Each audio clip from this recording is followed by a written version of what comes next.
Hello, my beautiful geniuses. Peace. So I thought we'd carry on with the last chapter of Jonah in the Whale. Dolphin tail, fin whale. So anyway, remember Jonah went to the naughty city of Nineveh.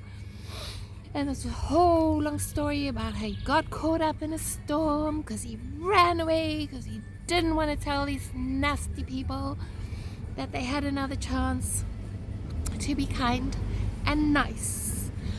And he got swallowed by a whale, and the whale vomited him onto the beach. And yeah, in the end he obeyed God, because God was the one who said to Jonah he has to go to Nineveh, the naughty city of Nineveh, and tell them to turn back to God and to say sorry and ask for forgiveness.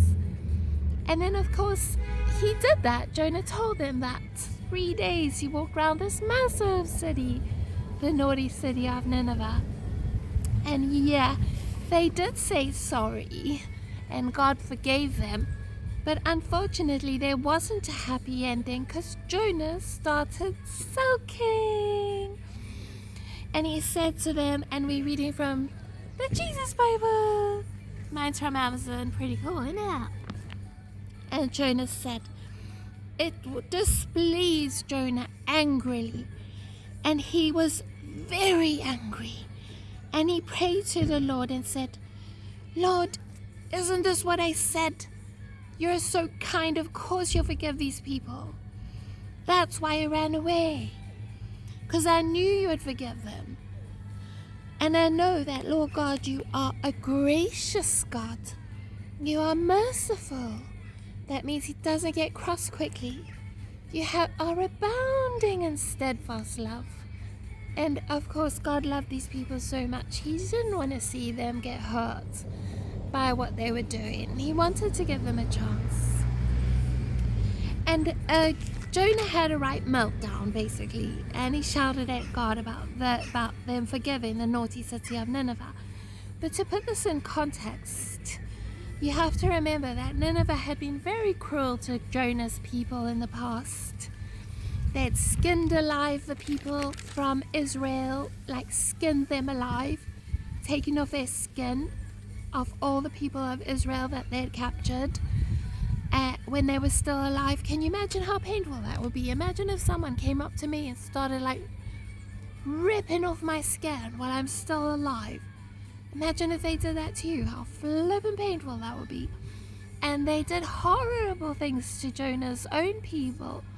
So Jonah had really every right to be upset.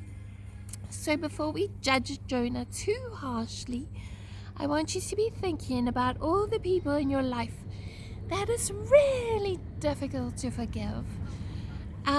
People who have really hurt you. That's the sort of people that God calls us to forgive.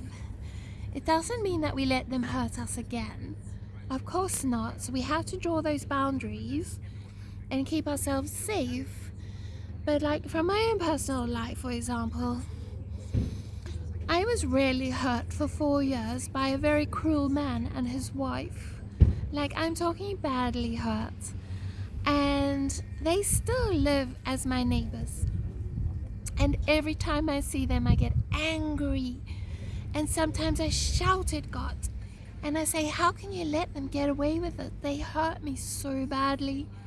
I was nearly homeless. My body was hurt all over. I was stolen from. And but God says no. Go to that naughty city of Nineveh. Go to your naughty neighbors. Show them how much I love them and I forgive them. And yeah, sometimes we just need to leave these things in God's hand. And just think also how kind God has been to us. He came to earth to save our souls so that we can enjoy forever in heaven with God. And it won't be boring sitting on clouds playing harps. It'll be fun. Think of the best fun you've ever had on earth and then multiply that by 1,000,000 billion times. And that's what it'll be like in heaven. We'll have fun jobs to do. We'll have beautiful animals to look after. Everything will be perfect. No naughty people to make us sore and sad and hurt us and trigger us. So yeah, it's worth just letting it go, just leaving it in God's hands. And that's how the book of Jonah ends. God says, should I not pity the naughty city of Nineveh? They have 120,000 people who live there, who are so uneducated, they don't even know what their left hand and their right hand is. They don't even know the difference. And they got lots of animals. So yeah, something to think about. And it doesn't tell us what Jonah did at the end. It leaves it open for us to identify with Jonah and to make our own decision.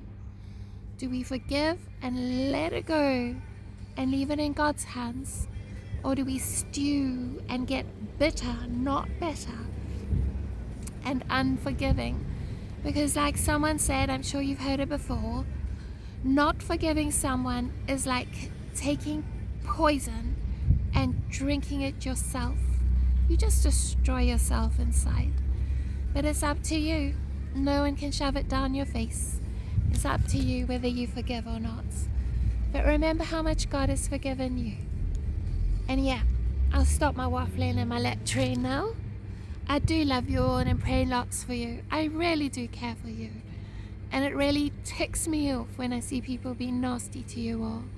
Really does.